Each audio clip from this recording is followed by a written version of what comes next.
I know y'all been hearing the rumblings of things going on between Nicki Minaj and Ice Spice, so I want to break it down for the end of this video because in order to really understand what's happening, you need to understand a little bit of the business aspect between Ice and Nicki. And honestly, y'all, when it comes to like drama involving Nicki Minaj, it's always something about business for real, for real. It could be personal, but a lot of times it's really about business, which was why we have things called the hate train and why we have Nicki coming at Rock Nation and any other label that she wants to talk to or talk about. So bear with me. Please like this video and please stay to the end because we need to have a full conversation. So the other day, Nicki went on Station Head. She was talking about her tour and she alluded to a female rapper telling her that she could not do her tour because her management told them not to. We had absolutely no clues of that or who it could be. And so what I want to do is I want to break it down for you guys. So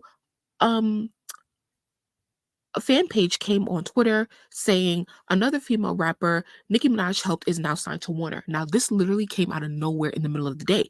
Hint, Nicki did 1 to 2 songs with her. Hint, she also allegedly is managed by G. Roberson, Nicki's old manager, who allegedly is one of Jay-Z's best friends. They are using the Barbz like they did 4 other times. So everybody's like, what is going on? So then they go along to post this screenshot, this Twitter account. And so look at the headline. It says Warner Music Group and Elliot Grange's 10K Projects announced joint venture. Trailblazing label has discovered chart-topping artists including Trippie Redd, Ice Spice, Ian Dior, and Internet Money. So 10K Projects is the label that Ice Spice is signed to. She's also signed to a joint venture between them and Capitol Records. Capitol Records is under Universal Music Group, as well as Nicki Minaj, Republic Records, Young Money, and so they're all kind of under the same parent label. So here, I'm going to read it a little bit for you. It says, after weeks of rumors, it's official. Elliot Grange's 10K Projects Home 2 releases by Ice Spice and others has now launched a joint venture with Warner Music Group. According to the announcement, the label, which was founded by Grange, son of Universal Music Chairman CEO Lucian Grange in 2016, will become a standalone label within the WMG ecosystem, bringing its roster and team into the WMG fold. Grange will remain CEO of 10K Projects, guiding the company along with co-presidents, whoever, and he'll join the WMG Global Leadership Team. Why is this important? It also says in another press release, terms of the deal were not disclosed. However, Ice Spice's future recordings are not a part of the deal, and she will continue to record for Capitol Music Group. Okay, so why is this important? Warner Music Group, which is where Megan also just signed, and that's where Cardi is under Atlantic, is the biggest competitor to Universal Music Group, where Nicki Minaj is. So let's talk about the female rap market real quick. We know that every label is trying to get a piece of the pie when it comes to female rap, but this is where I caution because I was like, well, what's the big deal if they're saying that Ice Spice is going to remain on Capitol, which is in UMG, which is also the same building where Nicki is in, just a different label? What's the real problem here? And I'm not going to do too much speculation because I want to talk about what's actually happening. So who's this guy right here in the middle? Do y'all know who's really behind Ice Spice? This is her manager right here. His name is James Roseman Jr. And so I put up here so you can see Ice Riot, which we all know is her producer. This is Ice's immediate team, immediate family when it comes to business. Now, allegedly, in the first tweet, the account said Ice is also allegedly managed by G. Roberson, Nicki's old manager, right? Who is allegedly best friends with Jay-Z. Here is G. Roberson, who is the co-CEO of Blueprint Group / Maverick. Can you guys see that? So G. Roberson also works with Tez Bryant as well as G. Nelson. They are and another guy named Al something, but he's not involved in the situation allegedly yet. Now they all run this management team called Blueprint Group, which is where Lil Wayne has been signed, Nicki has been signed, and a lot of other successful artists have been signed. Okay, so now why is this important? Because here, look at the account, Blueprint Group, the business account is posting Ice Spice and her accomplishments. Now, since when was Ice Spice being tied to people whose Nicki Minaj has been tied to? This is all new information. And the fact that the label brokered this other deal with Warner Music Group is so big news. And it's crazy that it even went under the radar. But this is really the issue right here.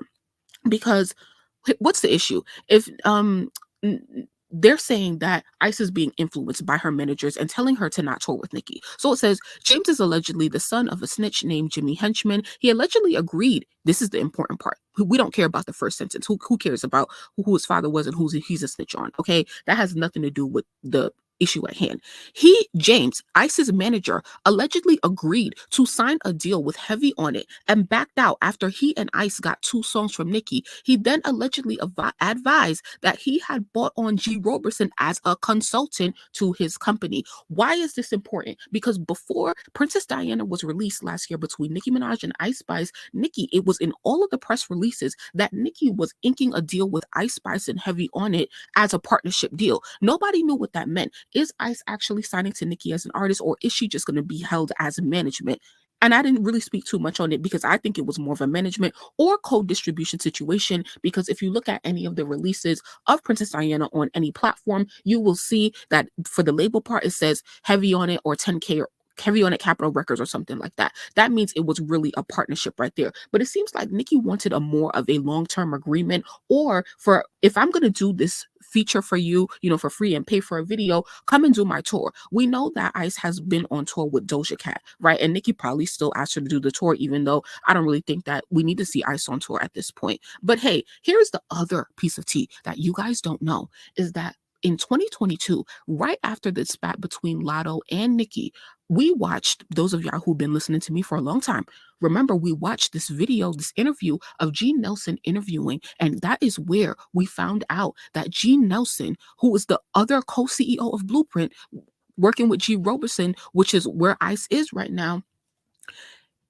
is managing. Gene Nelson was managing Lotto this time last year. I don't know if they're still managing her, but I do believe that G was brought on as a consultant. I also believe that Gene Nelson was brought on as a consultant. Now, personally, if you're looking at business, I don't really have a problem with that, because a lot of people are going to go consult with G. Roberson and Gene Nelson because they have worked with the best female rapper, the most successful female rapper in history. So a lot of people who have female rappers on their roster want their like information and want their, just advice onto how to blow up a female rapper. So it all makes sense. But this is where Nicki feels slighted. Nicki feels slighted is because by all these girls, right?